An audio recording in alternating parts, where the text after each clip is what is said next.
Hey there, soil mates. Welcome to Men Metal Mayhem, the podcast where the brothers men take a deep dive into the discographies of our favorite metal bands. I'm your host, Brother Paul, joined as ever by my two brothers and co-hosts, Brother John What up? and Brother Dave. Hey, hey.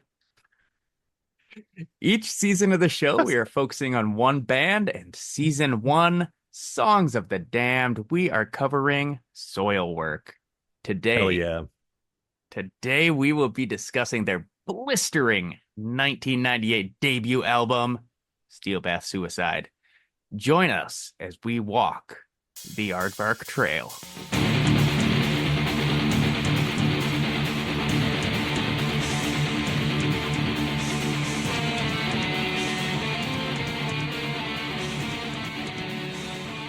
All right, so this album debuted in 1998. What were you guys doing in 1998? Brother John, let's Oh, start with you.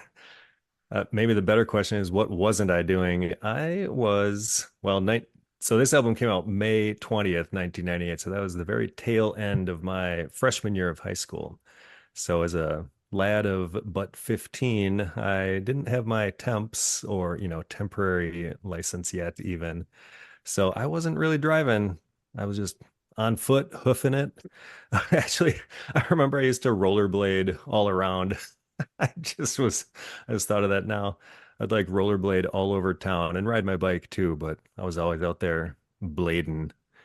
Um, but yeah, high school, man, it's a long time ago. Hard to remember, but listening at in those days to a lot of Oasis, Third Eye Blind, No Doubt, the Boss Tones, Less Than Jake. There was sort of a ska revolution going on around 1998. I guess I would say was that third wave ska.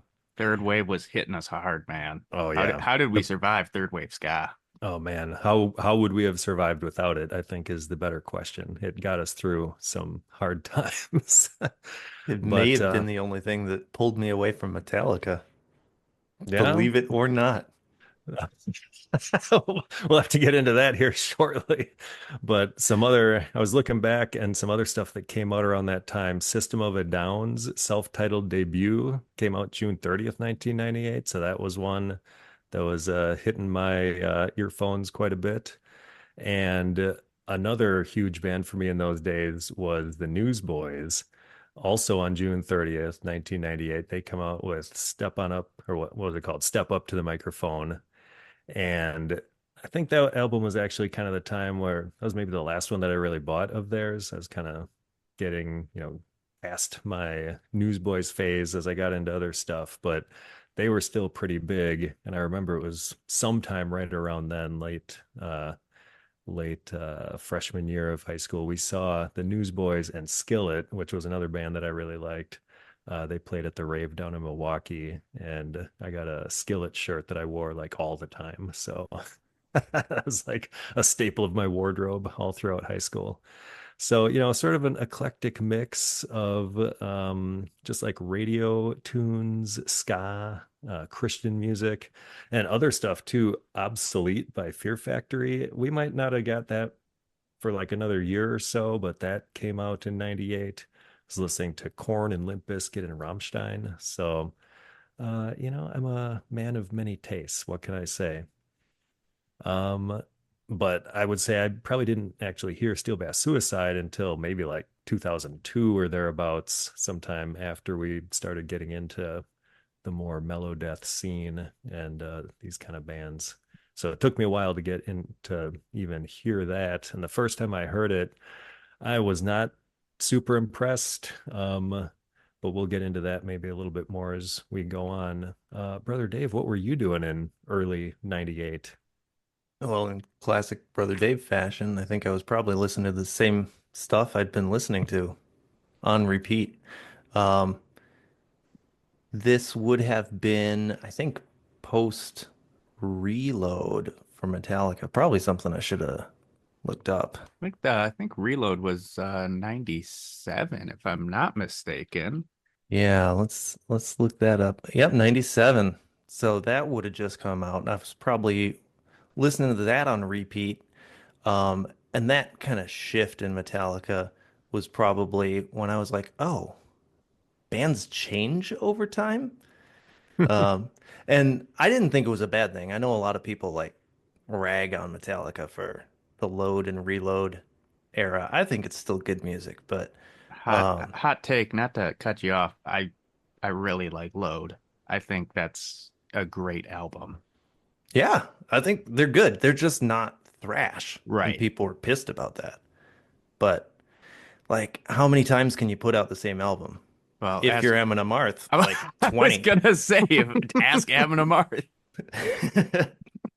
Uh, other than Metallica, I was listening to Christian Metallica, aka Tourniquet, uh, who just the year before had released Crawl to China, or as our parents thought they were saying, Crawl Vagina. What? Yeah. There was one time, I think I think Brother Paul was there. We were We were listening to it in the computer room. Just jamming out to our Christian tunes. And mom just came in and was like, "What is he saying?" And like that wasn't even on our minds. I like as an eighth grader You're like, I didn't don't even even know what word really you're know talking what about. that was. Yeah. Um, so I don't think she told us, but we kind of figured it out afterwards. Yeah, it I was weird. yeah. That album also had the classic Bats on it, didn't it? Oh, I think it did. Yeah. I think it did. I gotta go listen to some Tourniquet, see if there's anything salvageable back from there. I think I was really listening to them because I wanted a Christian alternative. Oh And yeah. I In those kind of, days, so badly, we always oh wanted to yeah, find like a decent sounding Christian alternative to an awesome secular band that we discovered. And I don't know, it yeah. was just always coming up a little lacking, to It be was a honest. little lacking, but like I almost convinced myself that they were as good. And they do have a couple of like really solid songs. I do Well, and even today who still will was their think drummer? Wasn't that like Ted our youth? Kirkpatrick Yeah, our youth is pastor's like cousin or something like that from He African seriously? Alliance. Yeah, John, what's his Oh, name? John yeah, Kirkpatrick? I Oh yeah, didn't not go not to Lightning Alliance. Laner, no, but yeah, yeah, at Alliance, because I went to Mr. K. I went to Alliance a couple of times, and yeah, his cousin or somebody there was she was like, oh yeah, that's that's my relative there in Tourniquet, and I was like, It's pretty cool. yeah, Yeah, that's wild. And It's my apparently, main brush with fame. I met somebody who was distantly related to someone from a Christian alternative band to Metallica. and well, he's apparently very good also. Oh yeah, yeah, he I was really I good. I should re-listen to them just, if nothing else, just to experience the drumming again because I recall that it was good. But I haven't listened to them in right. like probably 25 years or something. Yeah, it's been a long time. And back then I don't think I was like critically listening to music and still don't really know what I'm listening for with like drums, but from everything I hear, he is acclaimed. Then, in addition to that, obviously, we had our ska and whatever trickled in from John. But yeah, I wasn't as diverse as you were at that time. I was just a Well, small boy graduating eighth grade. well, you've always had more discriminating taste. I'm just like, yeah, I'll listen to anything and probably enjoy it. Yeah, I mean that's also true. I probably like listened to your stuff once or twice and then was like, not for me. it's not Metallica, so I don't like it. Yeah, exactly. I don't have those amazing Lars Ulrich drum beats behind it. I think I'm anytime you talk about Metallica, I'm just going to edit in the Tree Fort song, Why Do Fat Kids Like Metallica? I mean, that's really the intersection of my love of Metallica and my love of ska. I mean, that's basically where I was, though. Brother Paul, you're probably a little more interesting. Well, in 1998, in May, I was 9 years old. I was in fourth grade. So how interesting really could I be? Listening to worship songs Yeah, well, I have written here, or I was the still in ABCs.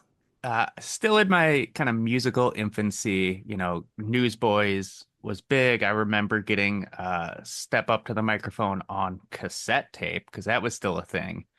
And I recall going to that Newsboys and Skillet show, yeah, when I was in fourth grade, going down to the rave in Jeez. Milwaukee with you. It was Nate and our dad. Um, so right, after fourth grade, going into fifth is kind of, I think, when I started discovering more music or kind of noticing what was trickling down from you guys. Because, like, yeah, I remember listening to some Third Eye Blind, um, and singing Semi-Charmed Life, on the playground and not knowing that it's about doing crystal meth. Um, Even though they mention it in the song. yeah, but on the radio version, they edit out Yeah. that, yeah. But But so, even if you'd known, like a 9-year-old isn't going to know what crystal meth even is or Well, I what correct. doing it suppose. means. Yeah.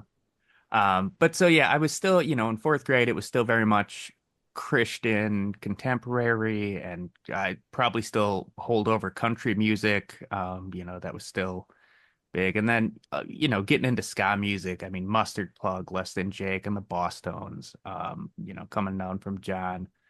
Um, and then I was just thinking about kind of sort of the other Christian bands that weren't necessarily Christian radio, but more alternative. Blackball, Super Heavy Oh, dude. Dreamscape, Blackball. I totally forgot about them. 1996. So we probably would have had that. Precious Oh, hell Death. yeah. I Yeah. think, Well, that was some of the same guys from Blackball. yeah. And then Stavesacre as well, I think was probably mixed in there. I remember having a couple songs from Bride, Snakes in the Playground. They were kind of like Oh, a hard yeah. rock, semi-metal band. And then Alexia's Honey Lake, Yep. That one which is probably still good. I got to listen to that one it's again. still good if I mean, it's like dreamy synth pop, um, But like a but little that's, harder edged at yeah, parts, not like too dreamy. yeah. But yeah, so I think kind of shifting away just from that real CCM, Christian radio stuff to more alternative Christian stuff. And then, but again, I was 9 years old. So, so that's what I was doing in 1998. Yeah. But then, so let's talk about kind of the year in metal itself. Um, we've touched on a couple things. So I think doing soil work, we're always going to have to talk about In Flames and Dark Tranquility, which I'm going to confess my ignorance because researching this, I always thought that they came up at the same time. Yeah, Soil soil work, work is significantly later. they're 7, 8 years after, yeah, after them. And that kind of blew my mind because researching this, In Flames and Dark Tranquility already had 3 albums out, along with their EPs. At the Gates had already disbanded by 98. Uh, Yeah, that one surprised me. yeah. So Year in Metal, I mean, In Flames and Dark Tranquility don't have anything out, but they've already come out with 3 albums, taken a year off. At the Gates is broken up, which means The Haunted's coming on the scene. They come out with their self-titled. Other bands of note, we got Catatonia with Discouraged Ones. And that's kind of their first transition away from being a death metal band, right? Yes, yeah, that's them getting into kind of, I won't say sad boy rock, but it is I'll just say sad boy rock, it bird is. rock. Yep. Um, yeah. Speaking of sad boy rock, we got Sentenced coming in with Frozen, which they would have already done Down. Down and Crimson. I think Yeah, Frozen is where they finally nailed their new style. yeah. And then we have Opeth, My Arms, Your Hearse. Um, and then Fear Factory, Obsolete. And then I gotta throw them in, but Agatha Damien coming out with their debut, Black and the Angel. They're one of those bands where, you know, I Good like them. things to come. Yeah. Good things to come. I still really enjoy them. They're kind of I won't say guilty pleasure, but yeah, I like them. They're kind of, I think, underrated. And then just kind of generally, I mean, 1998, that was new metal was hitting its peak. Yeah, Corn Follow the Leader 98. Or, That was yep, big. Orgy Rob Oh, Orgy. came out I with didn't Candy even Ass that year. That's Um, a great one. Rob Zombie. I never really listened to a lot of Rob Zombie, but Hellbilly Deluxe. That was just huge in general for the more mainstream metal scene. all right. Well, shifting on past kind of this metal in general, we are going to get into the album itself. Like we said, 1998, like a lot of metal bands, Soilwork has a revolving door of members. So let's see who is actually playing on this record. We have Bjorn Strid on vocals, Peter Witchers on guitar, Ola Link on bass, Carlos del Olma Holmberg on keyboards, Ludwig Svarts on guitar, and Jimmy Person on drums. And spoiler alert, that is the last we'll ever hear of Ludwig and Jimmy. So, Well, Do we know, did they go on to play in any other bands or that they just one well, album pieced I out? I was looking into that. It seems as though they just kind of dropped off. But Ludwig is in some kind of industrial metal band that has 38 listeners on Spotify called The Lord in Vain. that sounds right up your alley. I was listening to them today and I was like, oh, this is chugging just kind of DIY industrial metal. Yeah, I'm into this. And the singer, Bjorn Strid. Oh, Oh, so they're still buddies at least. Nice. Yeah, he's been in so many different or like even guest appeared on so many different albums and it- with different bands. It's kind of yeah. crazy. So Yeah, I he's all think over the place. I think it's really it's their buddies who just like making music together and they're like, well, we just do this all on our own, DIY, whatever. Put out some singles. I mean, I respect that. How many So listeners do you say those guys have? 38. Does that Let's include you or is it now 39? I don't know. I think maybe I'll check next month to see if that number's ticked up, but Might have to hopefully, check that out as well. yeah, it seems like every song is just about drug use, so I Hmm. don't know. I've never heard Um about that. yeah. So check them out, the Lord in Vain, Vein. So Oh, I mean, Oh, with the name like that, you kind of have to be about drug use. um all right. So this album was produced by Frederick Nordstrom at his studio, Fredman. And I think that it's worth kind of talking about him for a moment before we get into it, because he's going to be one of the recurring names that we'll be hearing about a lot over these, coming albums. And he had a huge influence on the whole Gothenburg scene. So he got his start in 1993, produced Ceremonial Oath's album, The Book of Truth. Ceremonial Oath, I think that was Anders Frieden and some of the In Flames guys. That was sort of their first band. Um, and then he just kind of, after that, he was off to the races doing kind of everybody in the scene. I think he produced all of In Flames' material up to this point, and he did most of Dark Tranquillity, and he did the landmark At the Gates, Slaughter of the Soul. And in 1998 alone, same year as Steelbath Suicide, he also produced the haunted self-titled Opeth's My Arms Your Hearse and Arch Enemy's Stigmata. So, Yeah, a busy guy. juggernaut. And I Yeah. mean, with Soilwork coming on the scene so much later than these guys, I think in the mix you can hear how Mr. Nordstrom has improved as a producer because like the early In Flames stuff and the early Dark Tranquillity stuff, it's really rough just from a production standpoint. right. But now he's had 5 or 6 or however many years to work on his craft, and extreme metal is not easy to mix well. And mellow death, I think, is particularly challenging because it's supposed to be melodic also. And so you can't just have a pure wall of sound. You still need to give get your levels right and make it all sound good. Can't just be zeros and Microchips and ones. ones and Yeah. zeros. Or just, the classic black metal, throw a microphone in the middle of a barn and have everybody just play all at once and have it be just a mush. So, Yeah. although, So so hats off to him. I think he still has a ways to go after this album. We'll probably get into it, but this album sounds pretty decent compared to some of the earlier stuff that Frederick had done. yeah. And just kind of the scene generally. I mean, I listened to the first Sentence album and kind of unlistenable. Yeah. Yeah, it's some of the early stuff is real rough. Yeah. But I mean, let's get into it now. Let's get really into the album. We're gonna go track by track on this.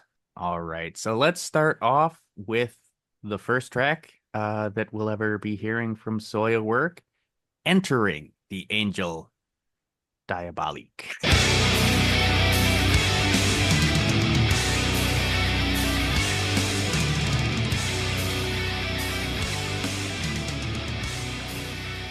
It slaps. Hell yeah. That's what I'm gonna say. I think it's a great intro to the album and to the band in general, right? Just a short little instrumental, but they got like rad dual harmonized guitars. Solos are decent. I don't think they're anything super outstanding, but they get the job done and they tell you exactly what you're getting in for with this Yeah, band. plenty of tasty licks to be found on this little one. And I think probably benefits from not having Bjorn Speed Strid's vocals. I mean, I guess spoiler alert, I'm not a huge fan of his vocals on this album, but as the band progresses over future releases, he has some of my favorite vocals as he kind of changes his style. But a lot of the ones here is just kind of like strained screaming, I guess. Yeah, Nothing too melodic about it or Well, I mean, I uh, have thoughts about who he's kind of emulating as a vocalist. It really sounds like he's just trying to be Thomas Lindbergh from At the Gates. I listened to a lot of Gates in the lead up to this recording, and I think it's pretty evident who he's trying to sound like, really. yeah, I got to revisit At the Gates. It's been a long time since I listened to them, and I know they're like one of the classics, but I feel like I had a similar issue when I listened to them, which is maybe why I never really got into them so much. Just the vocals didn't sit right with me. So, it wasn't one that I was going back to time after time. Yeah, I mean, same. yeah, I mean, my thoughts on this, yeah, it's a decent melodeath instrumental. Really, it could be kind of from any of the bands from that era. It's good though, It's like, hey, this is a great great intro, great introduction to the band. Short, sweet, to the point, lets you know what you're in for. So Hmm. moving on, we are moving to the next track, Sadistic Lullaby.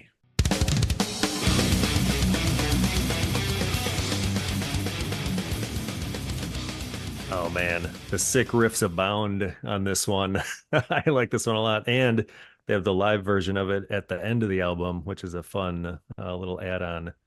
But I I'm feel like refraining from booing you because I really don't what? like live versions.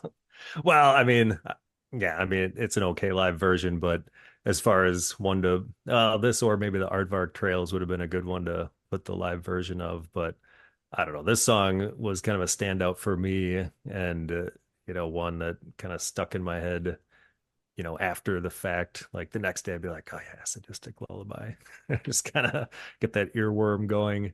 But one thing I kind of noticed on this one and maybe a couple other songs is like Speed really spits out the lyrics like I don't know, it seems like he almost wrote a poem or the lyrics or whatever, and then they came up with some song and he just kind of jammed them together and they don't really flow that well. I don't know if you guys noticed that, but it's like he's Yeah. just kind of cramming all these words into certain parts, even if there wasn't really enough space musically in the in the line of the song to He fit he he doesn't really the believe in lyrics. meter. Yeah, that's Yeah. maybe a good way to phrase it. But he somehow does make it work. So yeah, Ish. ish. But and that's something I think I haven't really noticed so much on their later stuff. So that could just be a factor of, sort of early songwriting and finding their stride. But I don't know, it kind of made me chuckle because I had never, read the lyrics along. I was like, oh my God, he's really trying to say a lot of stuff in this one little part of the song. So it made me laugh. Yeah. Yeah. Lyrically, I don't think there's, or even vocally, I don't think there's anything super special going on with this song. But uh, in the riffage department, I think it's a bold move to start off with like the first real song on the album is in 5/4 for the chorus or for the verse, which odd time signatures, they always get my attention. And they pull it off here in such a way that you don't necessarily notice it's an odd time signature initially, which is sweet. And also, like, it's a hard hitting song and it doesn't overstay its welcome. It's like 3 minutes or something. And they get in, they do what they were here to do, which is melt your face off with a metal song. And then they're out. And I think they show a lot of the stuff in this song that they're gonna refine in time. And like John said, yeah, I think this one you think about it afterwards. A lot of the other songs on this album will kind of like, even if you like it, you don't really remember it after the fact. But this one, you're like, oh yeah, Sadistic Lullaby? That's a pretty good song. I'd listen to that again. Yeah, it has some guitar solos that kind of stick in your head Hmm. days later. Yeah, Makes you want to go back to it. I think you guys are really kind of picking up on sort of the theme of the album, which probably get to at the end and the overall thoughts. But specifically on this one, I written, I don't. So I'm not a drummer, and I just don't like the sound of the snare on the verses because it's doing that tat tat tat tat tat tat like on every single beat, and I just that's a stylistic thing that I do not like, and it sticks out to me in certain songs. Um, There are certain drum beats that I can't stand, even though I'm not a drummer. yeah, I think if it's too repetitive, yeah. like there I has to be enough going on. I just don't want to hear, yeah, like every single quarter note being played on the yeah. same drum. So I don't like the verses, but I mean the chorus slaps. It does stick with you, and then the song just kind of ends. That's one thing I've noticed about this album. A lot of short songs. They really just get in there and like, okay, under 3 minutes, we're done. Yeah, I think they have two songs over like approaching 4 minutes. Like it's a relatively short album, even though there's like 12 songs on it or something. Yeah, I mean, so it's roughly 38 minutes, 12 songs. One of those is a live one. So it's really, Yeah, that doesn't it's even more count. like Like this 34 is minutes long. a little more than an EP, really. Yeah. So moving right along, we're on to track three, My Need. My And need. I- I'm just gonna say I don't like the main riff of this song, the chugga chugga chugga chugga chugga.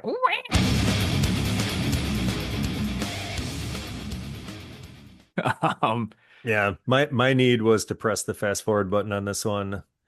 I felt like there's a lot of kind of guitar chugging and palm muting and sort of hoarse voiced wailing, and it just didn't captivate me. There's some sort of whisper singing at parts. I'd call this one a flop, honestly. I have in my Skip. notes, forget about it. Yep. My notes are muddy main two riffs, but the pinch harmonics are sweet because they do have like the where they're just pinching them, if you know what a pinch harmonic is. They do show up and they're awesome every time. Every song needs more pinch harmonics. Um, and This is why we brought you on the pod, not because you're our brother, but because you're our resident kind of Guitar technical tech. expert. oh Yeah. yeah. Yeah. Uh, and they also do. I say there's a tapping part in here that's kind of neat. that leads into the solos, but the solos are kind of forgettable. And I think this song shows off a couple of the things that aren't working for the band right now. And one is they've got a lot of awkward transitions Yeah. where it kind of sounds like they've got two songs that they've written, but there were each only like a minute 30. So they jammed all the pieces together and kind of like awkwardly shift back and forth between the riffs. And Yeah. then Bjorn shows up and is like, I just wrote a bunch of words. Can I throw these in here? Nothing flows The together, but Yeah. the So gumbo style of songwriting, just throw everything in a pot, see what works. And yeah, it they're doing sometimes that. does, sometimes doesn't. yeah. And then also I think the solos, like technically they are good and they're not like out of key or anything, but they don't often mesh well with the rhythm guitars. Like there's a lot that goes into writing a really tight solo, and they have yet to perfect that in this song, in this album, really. Though they have a couple of moments where it all comes together and it's real good. I do think this is kind of the first song where right at the end we kind of get the hint of keyboards and synth. You can kind of in the Oh, are they last in this one? 30 I'd seconds actually you're starting to hear them at the end. It's like, oh, okay. They're not very prevalent, but towards the end you I can pick them noted out. them in a later song I somewhere. hope you're thinking track 7 in a close encounter. Because I Oh thought yeah, I about that said one. and sneaky synths. That's what I put in my notes on that one. Nice. Moving on to track number 4, Skin After Skin. That's another one that I feel like was kind of similar to My Need, where they were trying some stuff and it wasn't quite working for me. Yeah, I mean, I wrote Um, down it's chaotic, it's got shifting tempos, it's got a sloppy solo. yeah. Yeah, it's got more of Uh, that whisper singing and sort of hoarse voice wailing. Although when he's going skin after skin, sin after sin, that part kind of stucks in my head. You know, so kind of keep thinking about it, but it's like, I don't know if I really loved it that much, but it does stick in your head. Yeah, you Again, think my about it, kids but do listen you to all want kinds of to? songs that stick in my head, and it's like, I wish this wasn't in my head all day long. it's not necessarily a good thing. It should also be good and sticking in your head. I do have And written down oh, go ahead. the starting riff, and this is kind of a theme with a lot of these songs. The starting riff is really good, from what I remember. But at the same time, now that we're talking about it, and I haven't just listened to it, I couldn't tell you what the starting riff is.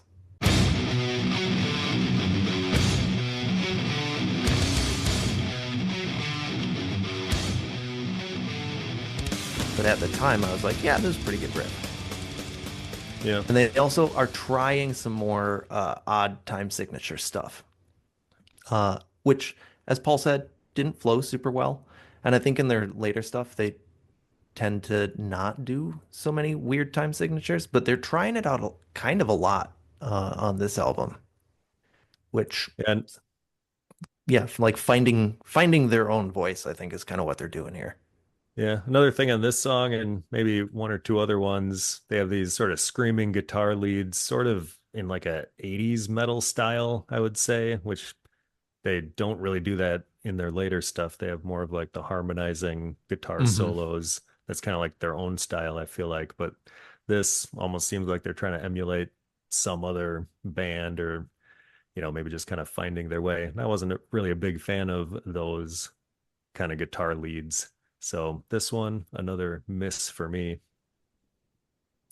So moving on, we're already on track 5, Wings of Domain.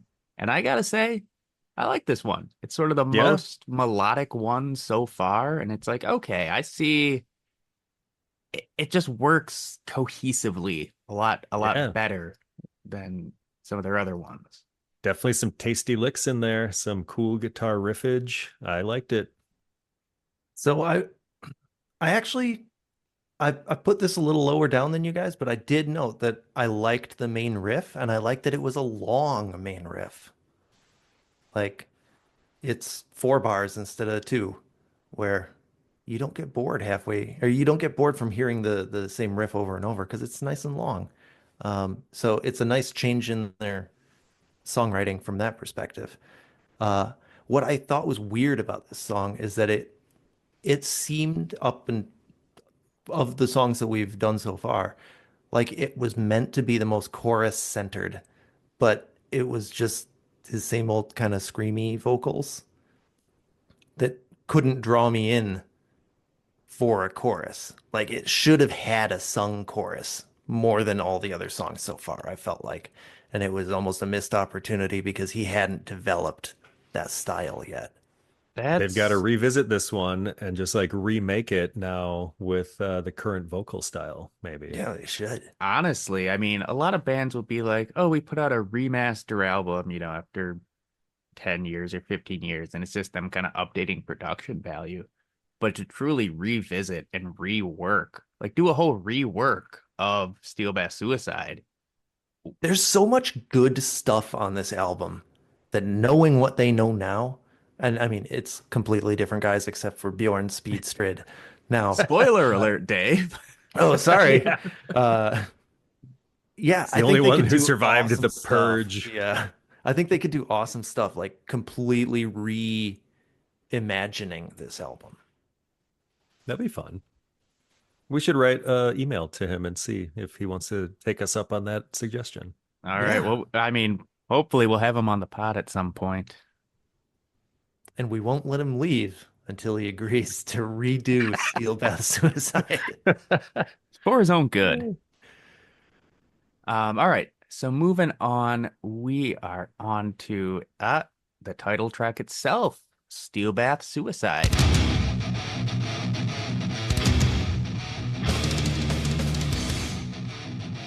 This one has some pretty fast and crazy drumming in it. I mean, a lot of the songs on this album do, but this one kind of stood out to me. And also some real blistering guitar riffage. Although then at about the 2 minute mark, it strays into some of that 80s wailing solo stuff that I couldn't really get behind. But overall, I thought it was pretty fun. And it had the fun lyric, "On wings of steel we ride." Is it So, is it Wings of Steel or Wheels of Steel? oh, I don't know. I think it's Wheels of Steel, and that always was funny to me because steel wheels would have a really low coefficient of friction. So like you'd just be spinning your wheels instead of actually going somewhere. So not only our resident musical expert, but also are the science man behind it all. So Yeah. again, we need All right, Bjorn I'm Speed looking this Strid I'm looking this up to on here so we can be tell him sure. what a fool he was for that Yeah. lyric, if it is the case. You foolish fool. On Wheels of Steel Wheel Ride is what darklyrics.com says. Yeah, I mean, John, you mentioned Oh, you're right. Maybe I just wrote down my note wrong. Well, when you hear it in the song, you just want to sing along to that part, regardless of what weird stuff he's saying. But yeah, Wheel of Steel, is that like a really old-timey bicycle before they had rubber Like tires? It's got the one small wheel and the one big wheel, but they have it's steel a penny farthing. someone make the fan art. I need the whole band on a penny farthing. I was imagining like a stagecoach or something. Oh, That could fit oh, the there whole you band go. at least.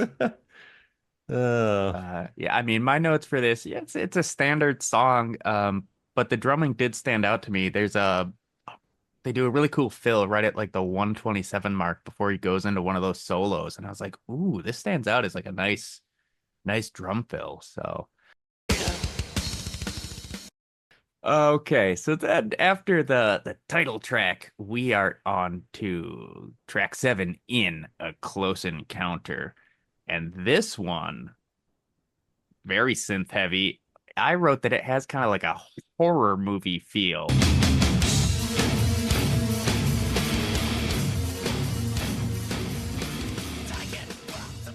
Oh, it absolutely does. Yeah, I was like, I think oh, that's a they good descriptor. somebody was watching a horror movie. I was like, you know what? I'm in a metal band. What if I made a horror movie soundtrack? It sticks out to me. I don't necessarily like the song, but I remember it. So I'm torn on this song because I think the first minute 20 is like forgettable. It's just not it's fine, but there's nothing to it. But after a minute 20, like it picks up and it gets really good. And there's like the first like clean section on this album. And it leads into a pretty sweet solo. And then it goes into like some chugging that has this cool like downshifting modulation thing. And then it downshifts again just into like really sparse chugs with those sneaky synths that we mentioned earlier. I think they do a lot of cool stuff in the second half of this song. Yeah, kind of harkening back to your prior comment, I feel like they're still figuring out how to write songs on this one. It's like kind of disjointed, mashed together elements of different songs that they just kind of, mix up and form a song. And it doesn't Mhm. necessarily flow that well, but the end result is still catchy. Right. Good And stuff. they It keeps you guessing what's coming next.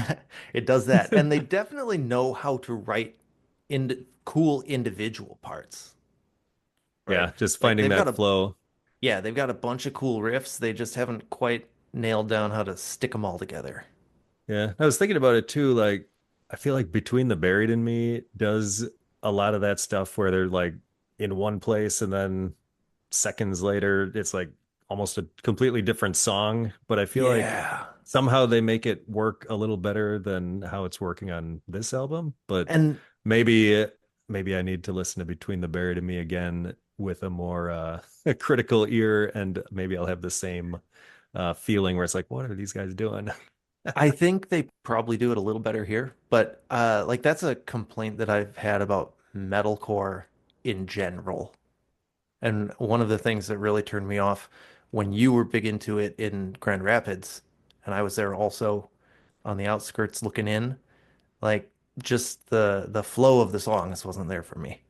And it seemed like it was like a thing that people were purposely doing Oh, was where they putting kind of these, stop the song and do like the heavy breakdown and stuff. I yeah, mean, that's like all the going time to in the metalcore breakdowns, songs. and then also just like stopping and starting just a new section that isn't really related to the previous section.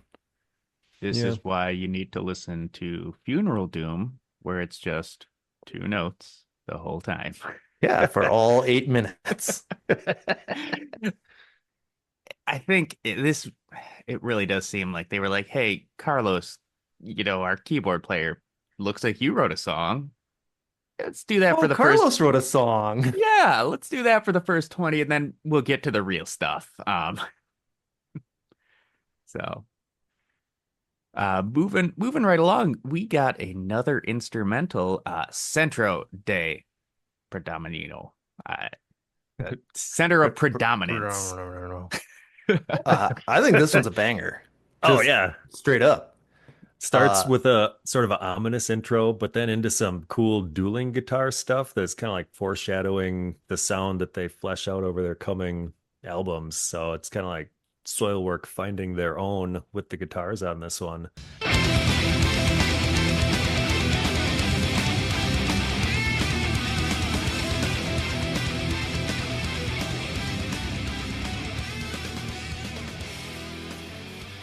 So I would say this and the intro song, the two without vocals, probably my faves on the album. Maybe because there are no, Bjorn Strid is not tainting them with his undeveloped vocals.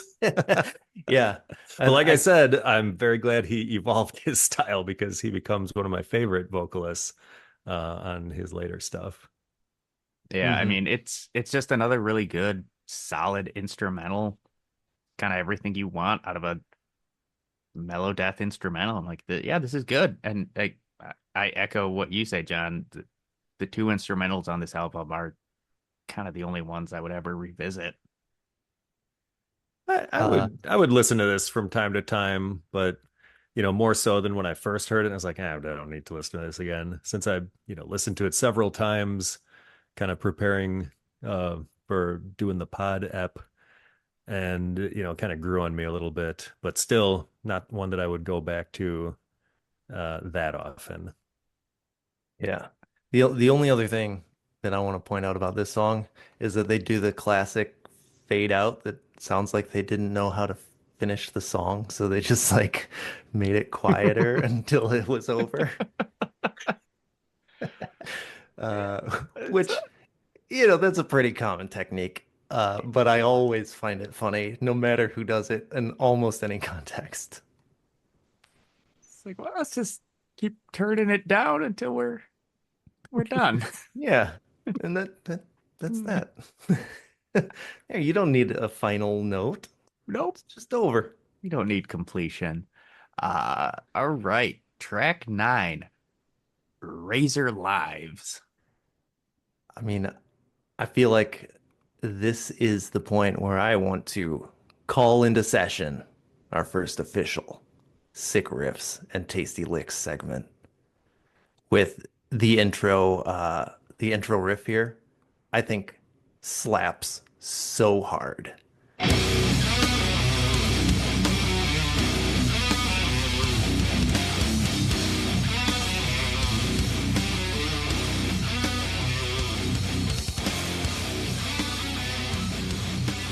And it on its own slaps great. Just everything comes together. The guitars are huge. The bass is like super filling in the low end, and the drums are exactly what they need to be. And then they harmonize it, and it just gets even bigger. And then they do the Soilwork thing where they stop playing and then they start playing another song. But this Yeah. this first riff alone, I think, That is a sick riff in the intro. yeah, I think it makes this song a banger. And I come back to listen to this song like at least a couple of times a year, just because the intro riff is so good. Yeah, and then the chorus part where they're like, "Raise our lives, liars will get burned. Raise our lives, history Yeah. will turn." The razor lives part just kind of sticks in your head. Yeah, and I mean in general, like the song, it does have all those awkward transitions, but it's still all the parts are good. They mess around with time signatures a little bit, but like all the individual parts are really good. Yeah, I mean, I written this is kind of just a good classic Melodeath song. It's got some hints of keys. I like this one.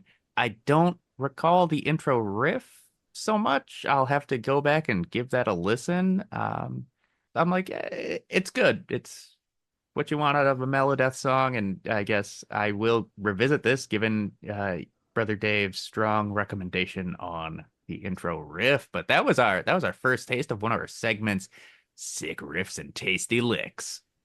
I mean, we've been referencing some of the other sick riffs throughout this album, but yeah, I think as far as something deserving of being called out, this one is it. A true highlight.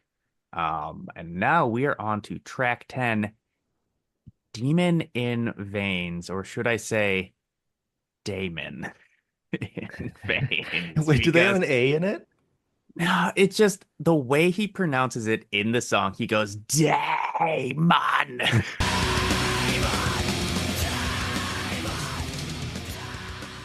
Yeah. Oh, 7 times. And all I could think of is I'm like, he's calling out to this man named Damon, and it kills me. And this is another great example of him just cramming so many words into such short musical phrases. yeah. And it's like, what? I can't tell anything he's saying unless you read along with it, but it's kind of silly if you do. Yeah. I think as I recall, this song has a lot of the that classic Melodeath, like the harmonic screech that they do, the one that Dark Tranquillity does on every song.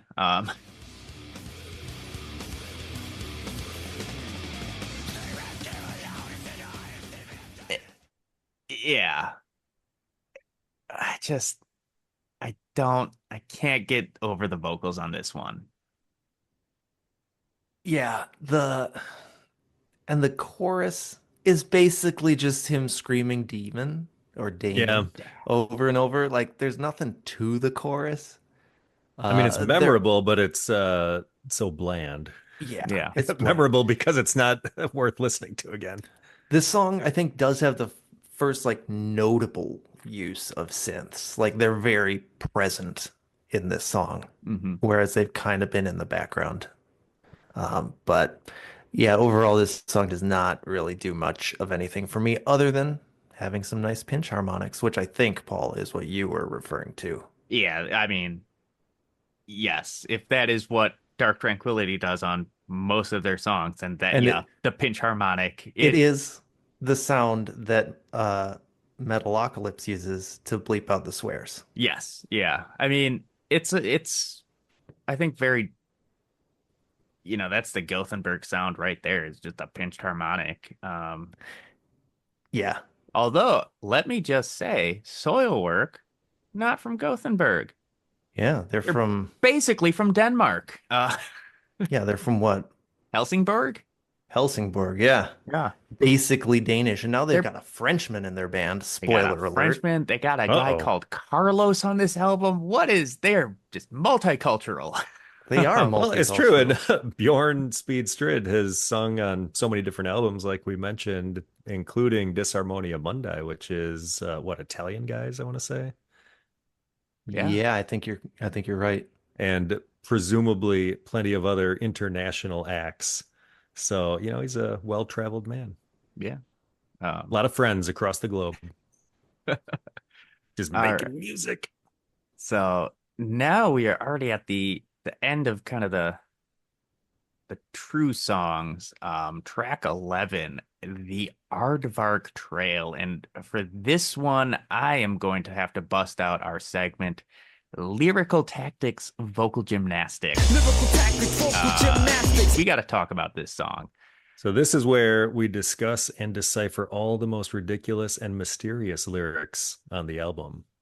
And guys, I want to open up the floor to you of when you think of an aardvark, what comes to mind? I was trying to think what the heck is an aardvark, because I think of an in my anteater. mind, 'Cause yeah, I in my don't know mind what I an picture aardvark is. an anteater crossed with an armadillo, but I don't really know what an aardvark is or what it does or what its whole deal is or what kind of trails it's forming or So, yeah, I mean, walking on. have you ever heard of an aardvark trail? Because I did a lot of research into Is that anything like aardvarks.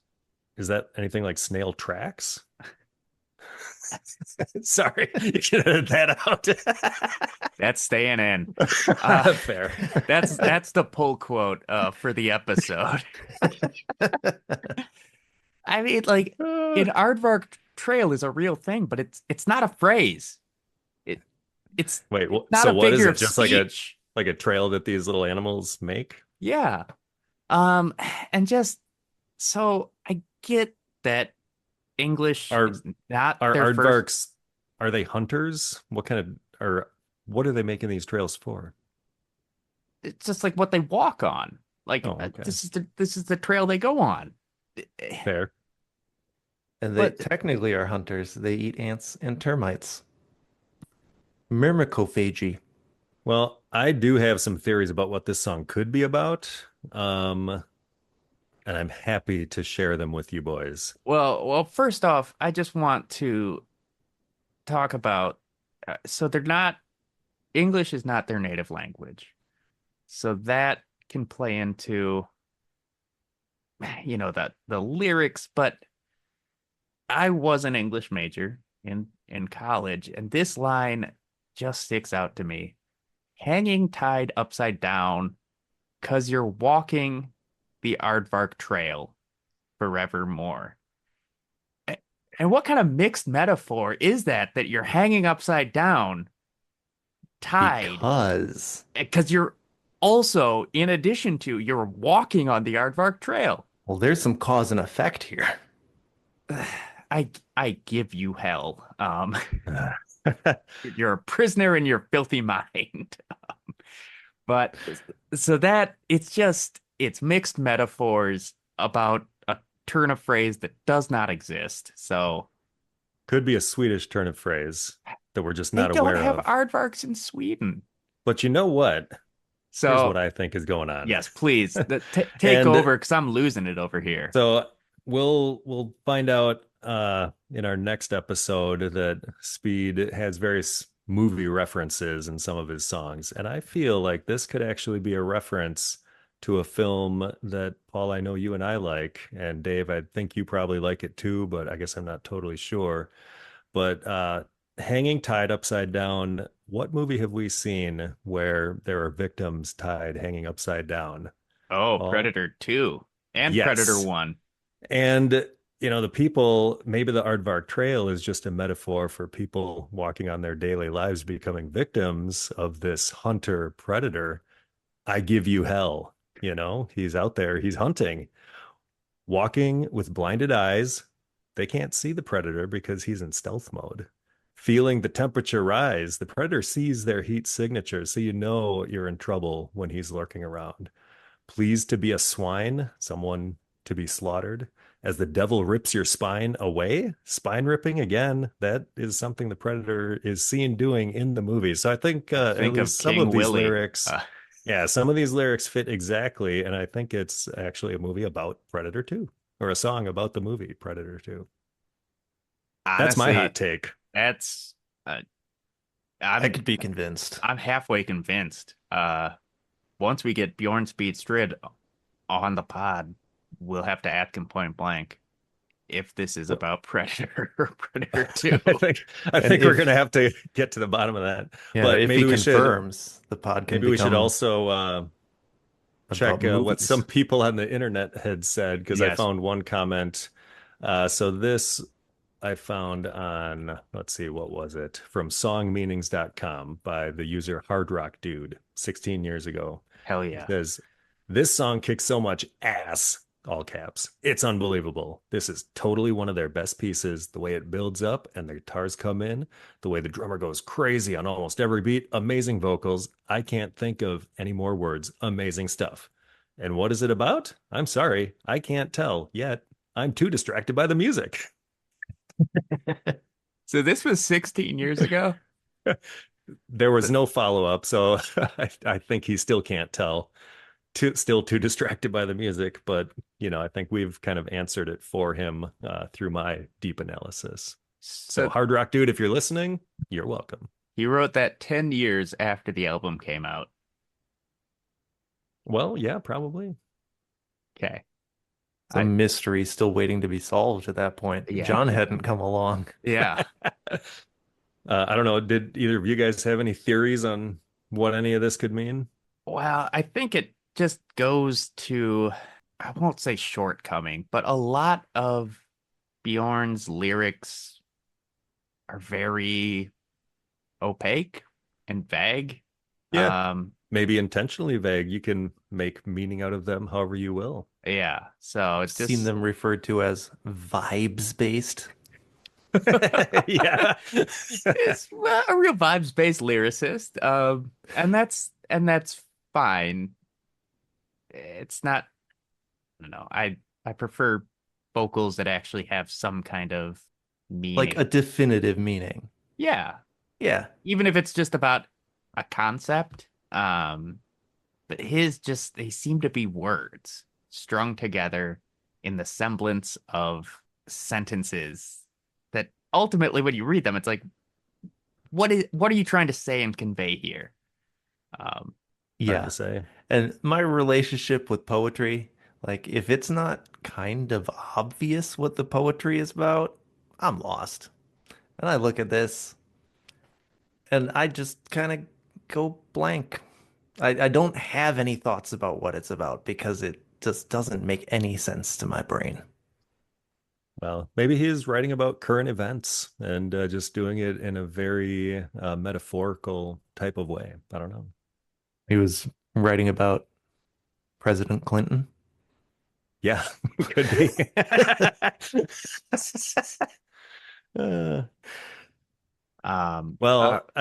Speaking of that, though, kind of going back, if we can, to the song Razor Lives, there's some lyrics in there. So they were writing this album in 97 or recording it in 97, which was around the time Princess Diana died. And I wonder if some of these lyrics actually might be about that. So it's the second verse, meaning out of sight. Can life be so pure, so bright? Terror in your soul, speaking to a wall who's already been told if life is life and death is death, Why do I feel my destiny's breath? Seeing through different eyes, because we're all devils in disguise. I think that might be talking about the paparazzi and how they murdered Princess Di in that high-speed car chase where she crashed into a wall in a tunnel. Could be. You cracked the code. It could be. My favorite analysis of that song was also on songmeanings.com, Oh, I didn't look where that one up. I posted it to you earlier. Someone said, "Man, this song is so profound. I can't muster a meaning from it, but it's a great song." I don't. We are not going to invite these guys on the pod because they have no answers, I mean, I feel but they like still make me laugh. I'm right there with this guy. Except I maybe I don't agree with his profound statement, but Turbo Speed, if you're listening, I feel you, buddy. I want Turbo Speed and Hard Rock Guy to do a rival podcast where they just dissect the lyrics. That would be incredible. Yeah. Well, I think that's kind of all we have for this segment of lyrical tactics of vocal gymnastics. We're just kind of on to, I mean, anything else you want to say about the Aardvark Trail musically? Well, I think maybe this would be a good time to bust into one of our other segments called Bring the Mosh, where we call out all the moshable breakdowns to bring the beatdowns. And this is at 3 minutes and 40 seconds on the Aardvark Trail, where they break it down and make it real stanky to bring the mosh while they scream Aardvark Trail multiple times. And, you know, that's, you can really open up the pitch of that section. So,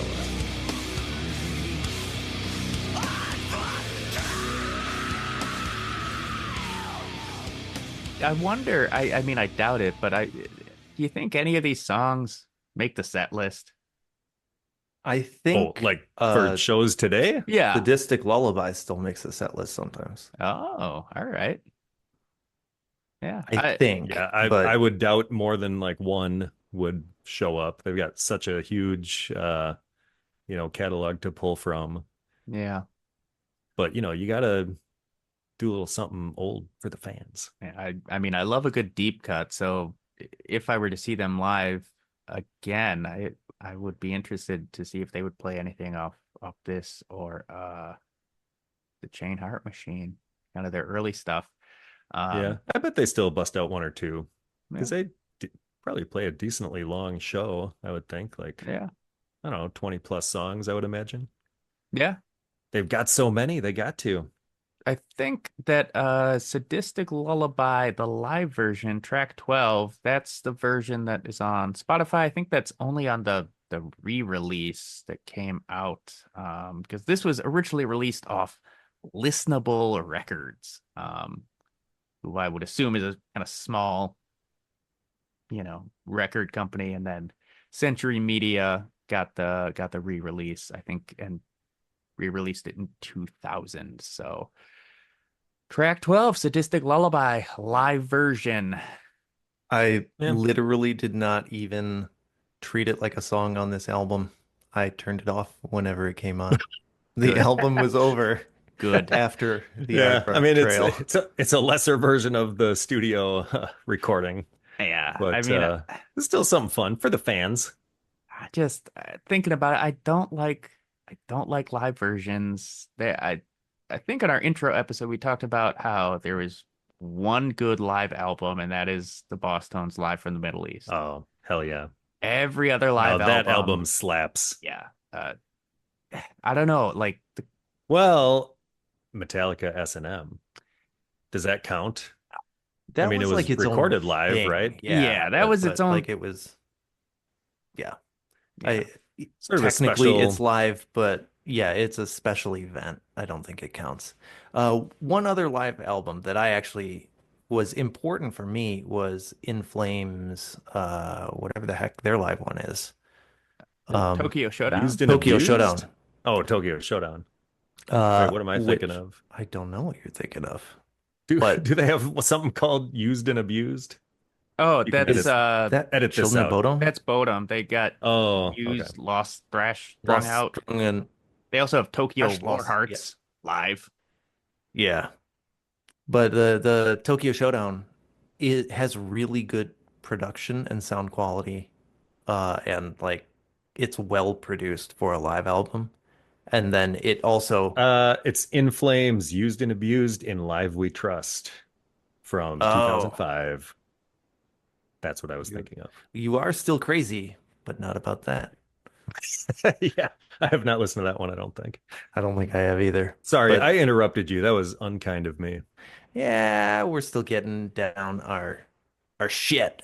Uh, yeah, I think Tokyo Showdown was good. It showed me that like how the heck do you take something that has three guitars playing and turn it into two guitars live? And it also proved to me that you can play this kind of music live, Hmm. which it was just a revelation for me in my musical journey that it wasn't just studio music.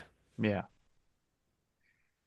Yeah, I mean, I there's a place I think maybe for live albums. I personally don't like them, and if you just throw a live, it just seems like you're trying to pad out the length, on especially it's like, oh, let's re-release this with four live songs. What does that do for anybody? It's usually just lesser quality. Just I don't know. I'm there with you. Live songs at the end of the album, I don't like. Yeah, Like, because the album is its own story. yeah. And then you have a story with like random shit at the end, like A the story that makes outtakes. no sense that Speedster has told us, and then we get something annoying at the end. What is happening? You got him just shouting about it live? Like, what is going on? Yeah. But speaking of live albums, I do want to say one of my least favorite live albums, Pain, has a live album. And through the entire thing, there is one girl who is screaming in the Oh, left headphone oh the no. entire song. She's just screaming the same note, like she's enjoying herself, but like it ruins the entire every single song on the entire album. I I'm gonna have to listen to that now just because I hate my life. You should. It reminds me of the time I saw Porcupine Tree live, and there was just this dude. He's probably like 6'2", hammered for half the show. Just shouted, "Do it up, Petrie!" I was like 16, and this dude's like right next to me, and I cannot get away because that was also the show where again, an older lady just like came up to me, high out her mind, and just started like grinding on me and she said, "Feel the music." And I'm just like, what is happening to me at this Porcupine Tree show? While you were in fourth grade, you didn't know what drugs were yet. Yeah. End of the album. Let's move over to our resident ranking expert, Brother All right, John. guys, it is time for bop or flop. Does the album slap or is it crap? So, in this segment, we're going to break it down with our final thoughts and tell you if this album bops or if it flops. And we have a patented 6-tier system of ranking in which we can tell you that it bops. And it could be a perfect 10, which is basically an unassailable record. Or is it a banger, which is something you could easily listen to on repeat? Or if it just slaps, that is very solid, worth listening to. On the other hand, if it flops, maybe it lacks zazz. Nothing special about it, somewhat forgettable. It could be crap, not very good at all, or it could be a certified stanker, which is actual dog shit garbage and shouldn't be listened to unless you are an auditory masochist. So, boys, what do you think? Is it a bop or a flop? John, why don't Well, you take us away? oh, you want me to go first? Yeah. All right. Well, I think this album slaps. I mean, it's solid, worth listening to. Not one that I'm going to play on repeat. Typically, I'll revisit it from time to time. And I think I mentioned this earlier, but the more I listened to it, I kind of, it grew on me quite a little bit. Um, you know, After my very first listen, I maybe would have had a slightly worse opinion, but I think the more you dig into it and find the hidden gems and all the cool riffs and stuff that they do, you can kind of get over the sort of unpolished vocals that are found here. So yeah, I think it definitely slaps. I see where you're going with that, and I want to say it slaps, but at the end of the day, I think it lacks zazz. There's so many good moments, but it just doesn't come together. And there's very few songs that I actually even want to listen to that I would choose to like go back to if I wasn't doing something like this. And so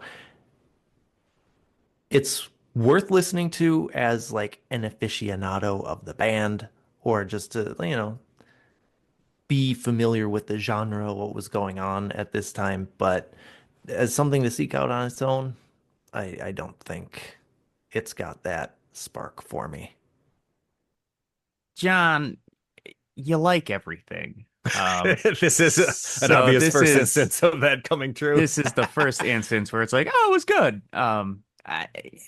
I agree with Brother Dave. I listened to this album a bunch over the past month, like 20 plus times all the way through. It for me lands somewhere between it just lacks zazz, and if I'm feeling kind of uncharitable, it's crap. It's a band that hasn't found themselves yet. I mean, every band has a record that, they got to start somewhere. I'm not going to say they're an At the Gates clone, but they're definitely, I mean, Bjorn Strid, especially, is just doing a Thomas Lindbergh impression vocally.